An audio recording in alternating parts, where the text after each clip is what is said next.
이 밤에 기도하기 전에 우리가 함께 살펴볼 말씀은 구약성경 열왕기상입니다. 열왕기상 1장 22절에서 31절 말씀까지 교독하겠습니다. 구약성경 509쪽에 열왕기상 1장 22절 말씀부터 31절 말씀까지입니다. 화면 참조하시고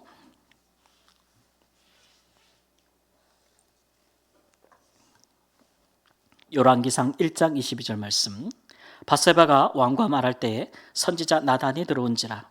어떤 사람이 왕께 말하여 이르되 선지자 나단이 여기 있나이다 하니 그가 왕 앞에 들어와서 얼굴을 땅에 대고 왕께 절하고 이르되 내 주 왕께서 이르시기를 아도니아가 나를 이어 왕이 되어 내 왕위에 앉으리라 되셨나이까. 그가 오늘 내려가서 술소와 살찐 송아지 양을 많이 잡고 왕의 모든 아들과 군사령관들과 제사장 아비아다를 청하였는데 그들이 아도니아 앞에서 먹고 마시며 아도니아 왕은 만세 술을 하옵소서 하였나이다. 그러나 왕의 종 나와 제사장 사독과 여호야다의 아들 브나야와 왕의 종 솔로몬은 청하지 아니하였사오니 이것이 내 주 왕께서 정하신 일이니까. 그런데 왕께서 내 주 왕을 이어 그 왕위에 앉을 자를 종에게 알게 하지 아니하셨나이다. 다윗 왕이 명령하여 이르되 밧세바를 내 앞으로 부르라 하매 그가 왕의 앞으로 들어가 그 앞에 서는지라. 왕이 이르되 내 생명을 모든 환난에서 구하신 여호와께서 살아계심을 두고 맹세하노라. 내가 이전에 이스라엘의 하나님 여호와를 가리켜 내게 맹세하게 하여 이르기를 내 아들 솔로몬이 반드시 나를 이어 왕이 되고 나를 대신하여 왕위에 앉으리라 하였으니 내가 오늘 그대로 행하리라. 밧세바가 얼굴을 땅에 대고 절하며 내 주 다윗 왕은 만세술을 하옵소서 하니라. 아멘.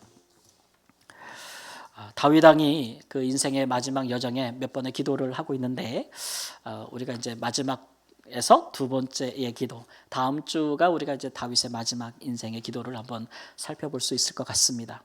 오늘 말씀해 보니까 다윗이 또 맹세를 하네요. 다윗의 인생 중에서 다윗은 여러 번 맹세를 하였습니다. 그가 하나님 앞에서 꼭 해야 될 일들, 꼭 해야 될 일들에 대해서는 이 맹세를 함으로써 스스로 이것을 이행해야 된다는 것을 결단하고 또 다짐했던 것 같아요.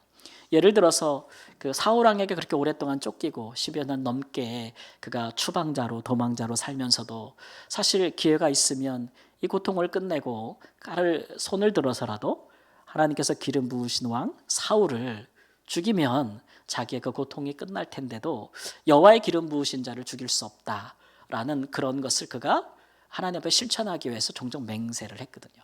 맹세.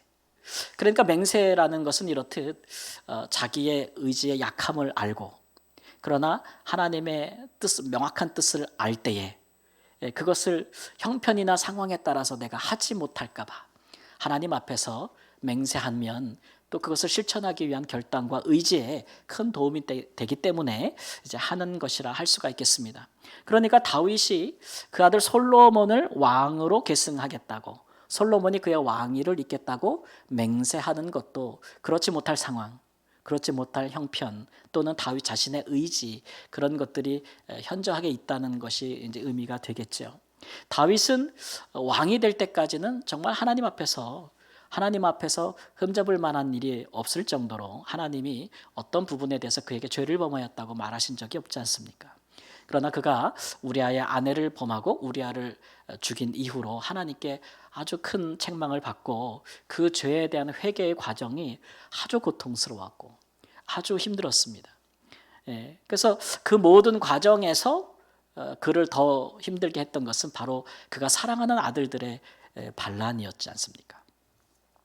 그의 첫 아들 암논은 배다른 여동생이죠. 누이를 강간하고 나서 그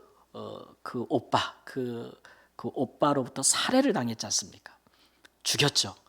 그 죽인 동생이 누구냐 하면 압살롬인데 이 사람이 세 번째 왕자예요. 세 번째 왕자가 첫째 왕자를 죽인 거죠. 근데 다윗이 볼 때 이 압살롬은 정말 아름다운 용모를 갖고 있었던 아들이었고 또 많은 이스라엘 백성들이나 고위 관료들이 볼 때도 흠을 잡을 만한 그런 일이 별로 없었다 그랬어요. 나중에 압살롬이 반역할 때에 어떤 식으로 했냐 하면은 재판, 왕이 해야 될 만한 재판을, 중요한 재판을 가로챘죠. 그죠? 성문에서. 그만큼 모든 사람을 재판할 수 있을 만한 지혜가 또 있고 지식이 있는 아주 똑똑한 아들이었다라는 것을 알 수가 있습니다. 그런데 그런 그 아들이 아버지를 향해서 쿠데타를 일으켰고, 더군다나 그를 지지했던 세력이 누구였냐 그러면 유다 지파였어요. 유다 지파. 다윗의 고향, 다윗의 지파. 이 사람들이 압살롬을 지지하면서 다윗 왕에 대해서, 아버지에 대해서 반기를 들었다는 거죠. 그러니까 다윗이 그것이 자기의 죄의 결과로 오는 것이라고 하나님 앞에서 그가 받아들이면서 감매해내기도 하지만 참 가슴 아픈 일이 아니겠습니까? 가슴 아픈 일. 그렇게 해서 압살롬은 그 전쟁에서 죽고 내전에서 그의 사랑하는 아들을 또 두 번째로 이렇게 떠나보내게 된 것이죠. 그러니까 다윗에게는 사람들이 볼 때 왕제라고 했던 사람들이 여러 명 있었다고 얘기하는 거예요. 그리고 또 하나의 왕이 될 만한 제목으로 오늘 열왕기상 1장에 스스로 왕이 되고자 했던 아도니아. 넷째 아들입니다. 넷째 아들인데 이 아도니아도 정말 한 번도 아버지가 너 그렇게 왜 했니? 라고 한 번도 그에게 섭섭하게 말한 일이 없다 그랬어요. 그러니까 왕이 될 만한 자질을 갖추고 있었다는 거죠. 그런데도 다윗은 자기가 나이가 많이 들고 정말 이제는 침상에 누워서 일어나질 못하는 상황이 됐어요. 다윗이 일어나질 못해요. 사람도 잘 못 알아보는 것 같죠? 오늘 말씀해 보니까 그런 지경이 됐는데도 후계를 정하지를 않아요. 이 아도니아 같은 넷째 아들은 왕이 될 만하거든요. 지금까지 정말 착실한 아들이었던 것을 볼 수가 있어요. 근데 아버지께서 왕위 선택이 늦어지자 스스로 왕이 되고자 했던 거죠. 아버지는 이제 뭐 죽을 때가 다 됐고 침대에 누워서 일어나지도 못하고, 그러니까 근데 아버지가 자기를 왕으로 지정하지는 않고 스스로 왕의 즉위식을 가졌단 말이에요. 그런데 그를 지지했던 세력이 누구냐 그러면 평생을 다윗과 함께 전쟁터에서 싸웠던 사람들, 군인들. 그 세력이 아도니아를 왕으로 이제 미는 겁니다. 즉위식을 한 거예요. 거기에다가 누구까지 달라붙었냐면은 대제사장 아비아달, 다윗과 함께 그 모진 고난과 고통의 시절을 함께 했던 이 제사장도 이 사람 편을 드는 거예요. 아도니아 편을. 그러니까 의지가 뭐 나이가 드셨으니 사실 분별력도 떨어지고 육체적인 힘이 쇠약해지는 만큼 권력에 대한 힘도 약해지니까 이런 일이 일어나는 거 아니겠습니까? 뿐만 아니라 이제 뭐 다윗이 돌아가는 상황을 보니 전부 힘을 가진 자기의 측근들이 전부 아도니아에게 넘어간 거예요. 이 정도 되면은 왕이 아유 될 대로 되라. 뭐 상황이 그렇게 돌아가니 그렇게 되겠지. 이렇게 포기할 수도 있는 것 같은데. 그런데 다윗이 심상에서라도 뭔가 결단을 하고 실행합니다. 그것이 이제 맹세라는 것으로 오늘 본문에 나타나고 있는데 무엇을 실행하냐면 다윗은 오래전부터 솔로몬이 왕이 될 것이라는 것을 알았다는 거죠. 우리가 성경에 여러 군데 그 말씀이 나오는데 사무엘하 12장에도 나오고 역대상 22장에도 나오고 28장에도 나와요. 거기에 뭐라고 나오냐 하면 하나님이 다윗의 아들 중에서 솔로몬을 다음 왕으로 지명했다는 게 나와요. 지명했다는 게 3번이나 나오고 있어요. 성경 전체에. 하나님이 지명했다는 거예요. 그리고 다윗은 그것을 알았다는 거예요. 그러니까 오늘 본문 말씀 보니까 그것을 누구에게 얘기했냐는 거예요. 다윗이. 밧세바에게만 얘기한 거예요. 그런 거 보면 솔로몬은 누구의 소생이에요? 밧세바를 통해 소생이에요. 그 다윗이 왜 얘기를 안 했는지 아시겠죠? 이게 얘기해서 좋을 게 없는 거예요. 밧세바의 소생이라니. 그래서 공식화하지 않은 것 같으나 하나님은 다윗이 범죄한 이후로 그가 또 회개하면서 그 죄에 대한 무거운 그 책망과 그 징계를 다 받으면서 그 아내를 위로하러 들어갔을 때에 나중에 언제는 정확히 모르지만 솔로몬은 7째 아들 정도 되거든요. 그를 통해서 솔로몬이 태어났을 때 사실은 태어나기 전부터도 이 말씀을 보면 하나님이 내가 아들을 낳을 텐데 그의 아들의 이름을 솔로몬이라 하라. 그는 평화의 아들이다 이렇게 이야기하면서 그가 내 일을 위하여 내 위를 이을 것이고 그가 나를 위해 성전을 건축하실 것이다 라는 말씀을 하시거든요. 그리고 하나님이 솔로몬이 이렇게 잘하는 것을 보니까 너무 사랑스러워요. 그래서 하나님이 솔로몬에게 이름도 따로 붙여줘요. 그렇죠. 여디디야. 내가 사랑하는 자다. 꼭 그러니까 다윗에게는 많은 아들이 있었어요. 그런데 왕제가 될 만한 아들들도 있었고 사람들이 보기에. 근데 막상 하나님이 사랑하신 사람은 누구예요? 솔로몬인데 꼭 누구 보는 것 같냐면 다윗 보는 것 같아요. 다윗이 처음으로 하나님께 선택을 받을 때에 선지자 사무엘이 와서 그에게 기름을 부을 때에 이새의 아들들 여럿이 있었으나 거기 보면은 엘리압 같은 장남은 사무엘 손자가 보기에도 이거 왕이 되면 되겠다라 할 정도로 그랬는데도 하나님이 아니라 그러잖아요. 하나님이 보시는 눈은 따로 있는 거예요.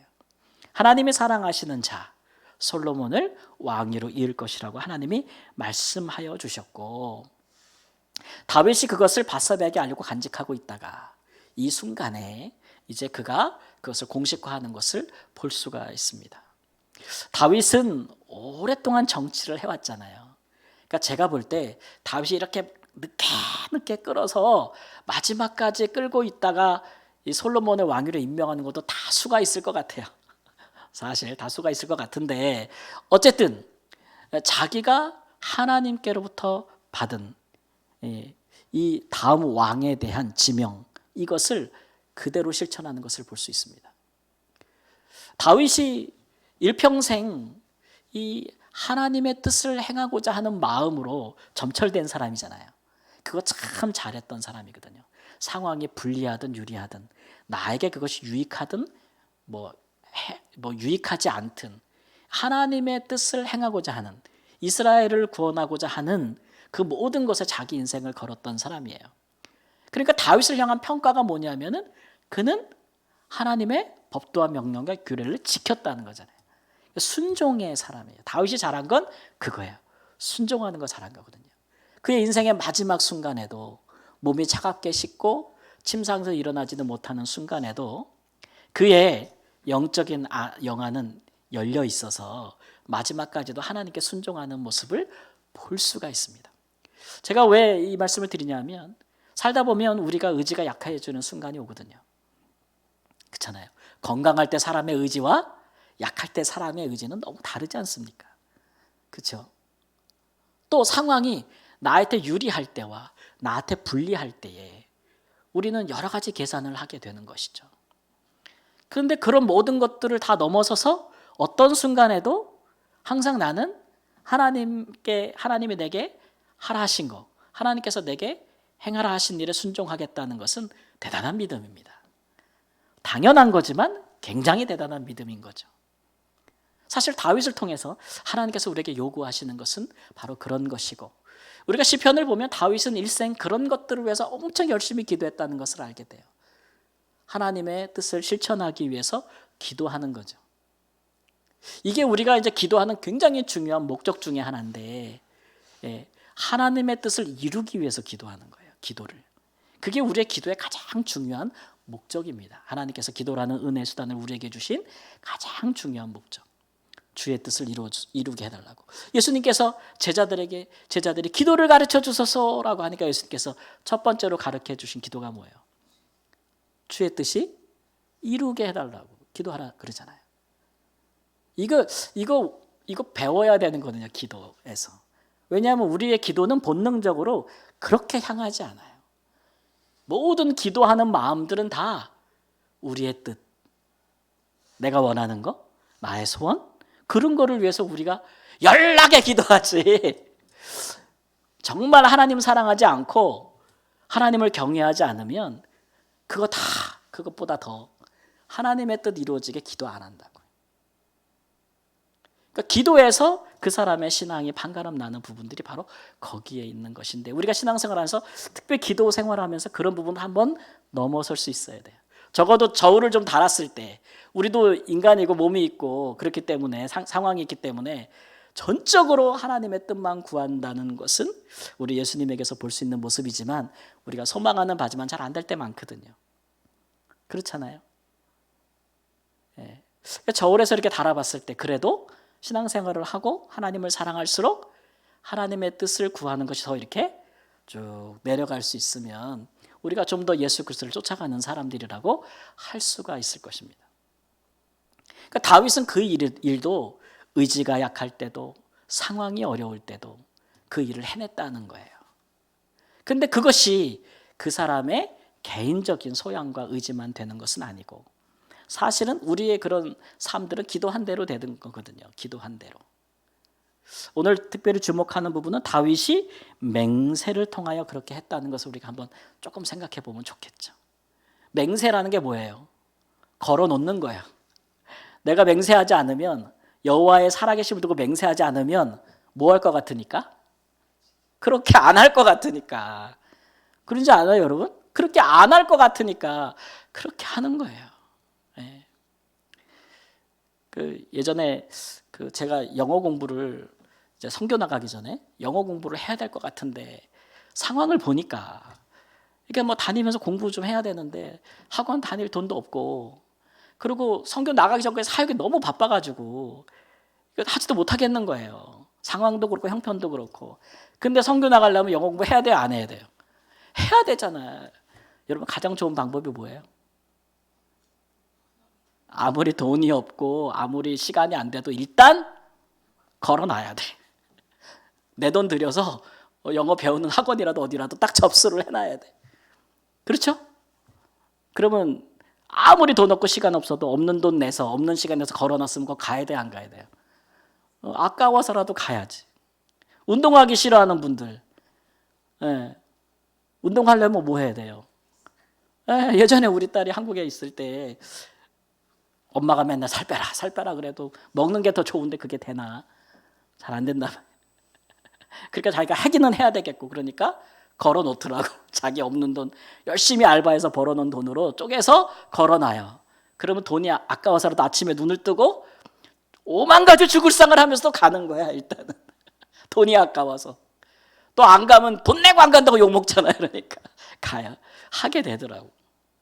그런 부분이 있지 않습니까? 우리 이 맹세라는 게 좀 그런 부분이 있는 것 같아요.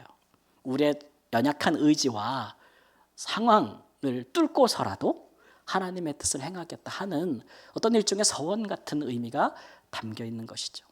근데 여러분, 제가 늘 기도에 대한 가르치면서 강조하지만 우리의 모든 기도에는 다 서원의 의미가 있는 것입니다. 있는 것입니다. 다 서원의 의미가 있어요. 서원의 의미가 없는 건 없어요. 어느 권사님이 하나님 우리 아들 예수 안 믿는데 예수 좀 믿게 해주세요 라고 기도하는 것은 우리 아들에게 내가 복음을 전하겠습니다 라는 서원이 같이 들어가 있는 거예요. 안 그래요? 모든 기도가 다 그래요. 하나님 내게 건강을 주세요. 몸이 회복하게 해주세요 라고 기도하는 분들은, 우리 성도님들 중에서 몸이 치료받고 재활하는 분들 있잖아요. 그러니까 기도 부탁도 받고 우리 기도도 하는데 하나님 우리 몸이 건강하게 해주세요 라는 기도를 드린다는 것은 하나님 내가 재활을 열심히 하겠습니다 라는 서원의 의미도 같이 들어가 있는 거예요. 하나님 열방까지 주의 복음이 전파되게 해주세요. 하나님 선교가 이루어지게 해주세요 라고 기도한다는 얘기는 하나님 내가 선교에 동참하겠습니다 라는 서원이 같이 들어가 있는 거예요. 우리 하나님 그렇게 듣기를 바라요. 그래야 기도하는 자가 기도한 대로 변화되지 않겠습니까? 하나님이 원하시는 건 그렇죠. 기도하는 자의 유익이 그거예요. 기도한 대로 되는 거예요. 어떤 사람의 삶은 그 사람의 기도를 넘어서지 못하고 그 사람의 기도도 그 사람의 삶을 넘어서지 못하게 돼요. 그렇죠? 그런 부분을 우리가 잘 생각해서 그렇게 기도가 힘들고 그렇게 사는 게 힘들다면 안 하는 게 낫지 않을까 이런 말을 하는 게 아니고 어떻게 생각해야 돼요? 기도를 하면은 그렇게 내가 변화되어질 수 있고 그렇게 내가 하나님이 원하는 사람으로 점점 변해갈 수 있다면 나는 이렇게 기도를 잘해야지 라고 마음을 먹는 게 잘하는 거겠죠? 아멘? 아멘. 네, 그렇습니다. 그래서 항상 기도하는 사람들이 깨어있게 되는 이유도 그런 것이고 기도하는 사람들에게 하나님께서 항상 은혜를 주신 까닭도 그러하다는 것을 여러분 한시도 잊지 마십시오. 오늘 밤에 또 우리 성도님들 있는 곳에서 기도하시겠지만 항상 기도의 자리를 지켜 나오신 여러분이 복되고 하나님이 사랑하시는 분들이십니다. 기도한 대로 내가 살도록 하나님 앞에 다짐하고 결단하는 그런 놀라운 은혜가 있기를 우리 주 예수님의 이름으로 축원합니다. 아멘. 우리